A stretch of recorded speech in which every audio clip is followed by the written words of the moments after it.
झारखंड में कल यानी 13 नवंबर को पहले चरण के लिए वोट डाले जाएंगे। पहले चरण में कुल 43 सीटों के लिए वोट पड़ेंगे। इन सीटों में कई सीट हॉट सीट की गिनती में आती हैं। आज के वीडियो में हम पहले चरण के कुछ हॉट सीट्स का समीकरण देखेंगे और जानेंगे कि इस पर कौन से प्रत्याशी का पलड़ा भारी है। पहली सीट है कोल्हान प्रमंडल की सरायकेला विधानसभा सीट। सरायकेला में इस बार भाजपा और झामुमो के बीच मुख्य मुकाबला होने वाला है।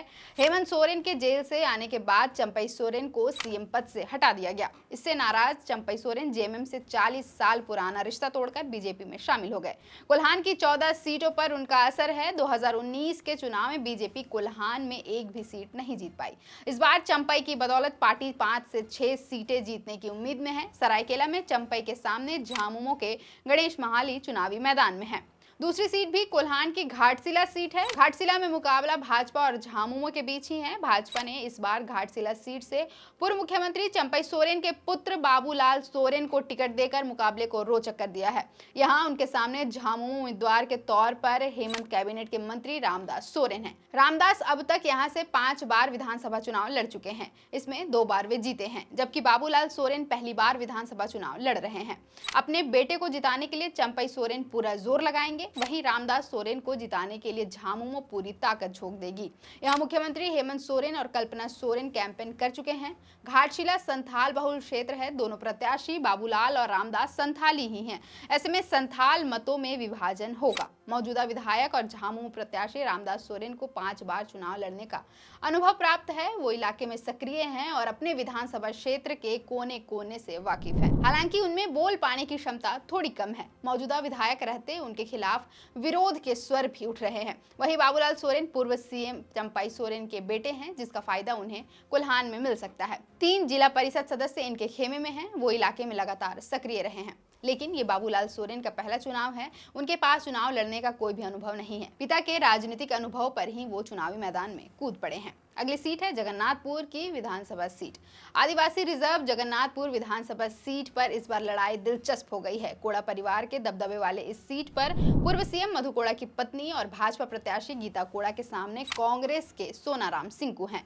सिंकू कभी मधु कोड़ा के विश्वास पात्र हुआ करते थे। उनको 2019 में जीतने में कोड़ा परिवार ने काफी मेहनत की थी। 2019 में कोड़ा परिवार से कोई चुनाव नहीं लड़ा था, क्योंकि गीता कोड़ा लोकसभा चुनाव जीत गई थी। 2000 से 2014 तक हुए विधानसभा चुनाव में 2 बार मधु कोड़ा तो 2 बार गीता कोड़ा यहां से विधायक चुनी गई हैं। गीता कोड़ा के पास भाजपा का मजबूत कैडर होने के साथ साथ कोड़ा परिवार का आधार भी है। सोनाराम सिंकू के पास इंडिया सरकार की योजनाएं और आदिवासी सेंटिमेंट है। हालांकि कांग्रेस का कमजोर संगठन और एंटी इनकम्बेंसी का शिकार हो सकते हैं सिंकू। अब हम नजर डालते हैं पोटका विधानसभा सीट की। पोटका में झामुमो ने अपने सिटिंग विधायक संजीव सरदार पर फिर विश्वास जताया है। इस बार उनका मुकाबला प्रदेश के पूर्व सीएम अर्जुन मुंडा की पत्नी मीरा मुंडा से है। मीरा पहली बार चुनावी मैदान में है। संजीव अपने कार्यकाल में कराए गए विकास कार्य को मुद्दा बनाकर लोगों के बीच जा रहे हैं। वहीं मीरा लोगों को बता रही हैं कि विकास के मायने सिर्फ इतने ही नहीं है। दरअसल शहर के कुछ हिस्से से यह सीट जुड़ी है, पर अधिकतर हिस्सा ग्रामीण है। वहां समस्याओं का अंबार है। विकास के वादे जिनके मजबूत होंगे वे जीत के उतने ही करीब होंगे। मीरा मुंडा के पास भाजपा का कैडर है। बागी में इनका सरदार भी अब मान गई हैं। पूर्व सीएम अर्जुन मुंडा का नाम मीरा मुंडा के साथ है। संजीव सरदार का जातिगत समीकरण ठीक है। पोटका में सरदार मतदाता मेजोरिटी में है। गठबंधन की एकजुटता, कुछ विकास योजनाएं भी संजीव सरदार के नाम पर है। जमशेदपुर पश्चिमी में 2019 में मुख्यमंत्री रघुवर दास को हराने वाले सरयू राय इस बार जेडीयू से जमशेदपुर पश्चिमी सीट से चुनाव लड़ रहे हैं। 2014 में भी सरयू राय इसी सीट से जीते थे। 5 साल रघुवर दास सरकार में मंत्री रहे। इसके बाद बीजेपी छोड़ दी, निर्दलीय चुनाव जीते। 2024 के विधानसभा चुनाव के पहले सरयू राय जेडीयू में आ गए। जमशेदपुर पश्चिमी सीट पर सवर्ण वोटर सबसे ज्यादा हैं। इसी वजह से जेडीयू ने सरयू राय को यहां से टिकट दिया है। उनका मुकाबला सरकार में मंत्री और मौजूदा कांग्रेस विधायक बन्ना गुप्ता से है।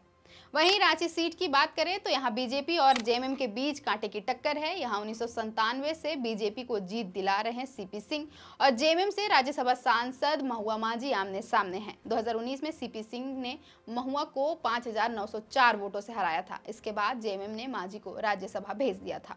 महुआ झारखंड महिला आयोग की अध्यक्ष रह चुकी हैं। रांची विधानसभा सीट पर राजपूत, कायस्थ और बंगाली वोटर्स की बड़ी आबादी है। इसे देखते हुए जेएमएम ने महुआ को मैदान में उतारा है। लोहरदगा विधान विधानसभा सीट भी हॉट सीटों की गिनती की शुमार में है। हेमंत सरकार में वित्त मंत्री Rameshwar ST reserve seat Lohardaga से चुनाव लड़ रहे हैं। 2019 में लोहरदगा सीट पर उन्होंने बीजेपी के सुखदेव भगत को 30,242 वोटों से हराया था। रामेश्वर हेमंत सरकार में सबसे अमीर नेता हैं। उनके पास 28 करोड़ रुपए की संपत्ति है। 2004 में उरांव पुलिस सर्विस से वीआरएस लेकर पॉलिटिक्स में आए थे। कांग्रेस के टिकट पर लोहरदगा लोकसभा सीट से जीते। केंद्र में मंत्री भी रहे। 2009 से 2014 के लोकसभा चुनाव में उन्हें बीजेपी के सुदर्शन भगत ने हरा दिया था। 2019 में उरांव विधानसभा चुनाव जीत गए। उन्हें हेमंत सरकार में वित्त मंत्री बनाया गया। इस बार उनका मुकाबला आजसू के नीरू शांति भगत से है। हालांकि अब इन हॉट सीट का किंग कौन बनेगा ये तो 23 नवंबर को ही पता चल पाएगा। फिलहाल के लिए इतना ही। मेरा नाम है अवंतिका और आप देख रहे थे द फोर्थ पिलर।